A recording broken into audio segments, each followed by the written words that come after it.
12 രൂപ കൊണ്ടൊക്കെ വന്നു കഴിഞ്ഞാൽ 10-12 കൂടുതൽ പോകും. നല്ല പോത്താണ് വിൽക്കുന്നത്. ഓ ശരി, നല്ല പോത്താണ്, ഇടത്തരം പോത്തുകളാണ്. ഓക്കെ. എപ്പോഴും ചന്തയിൽ നമുക്ക് എപ്പോഴും ഒരു 10-200 കുട്ടികൾ കാണും എപ്പോഴും അല്ലേ? ഇപ്പൊ പല മെയിനായിട്ട് ഞായറാഴ്ച അല്ലേ ചന്ത? മെയിൻ ഞായറും തിങ്കളും ഉണ്ടല്ലോ. അപ്പൊ നമുക്ക് വന്നു കഴിഞ്ഞാൽ ഇതുപോലെ ഇങ്ങനെ കുട്ടികളെ ഈ ഒരു സ്ഥലത്ത് തന്നെയാണോ കിട്ടുന്നത്?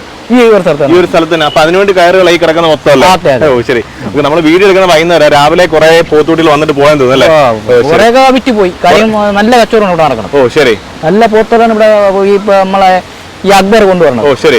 നമ്മളെ ഈ ചന്ത എന്ന് പറയുമ്പോൾ എല്ലാവർക്കും നല്ല പോത്തിനെ കിട്ടുമെന്നൊരു സംശയം ഉണ്ടായിരുന്നു എല്ലാവർക്കും. ഇവിടെ നല്ല പോത്തിനെ കൊണ്ട് നല്ല കച്ചവടം. ഓ പുള്ളിക്കാരൻ പറഞ്ഞായിരുന്നു നമുക്ക് പ്രധാനമായിട്ട് ഈ ഒരു കർണാടക ബെല്ലാരി എന്നുള്ള പോത്തിനൊക്കെ കൂടുതലും പറഞ്ഞു.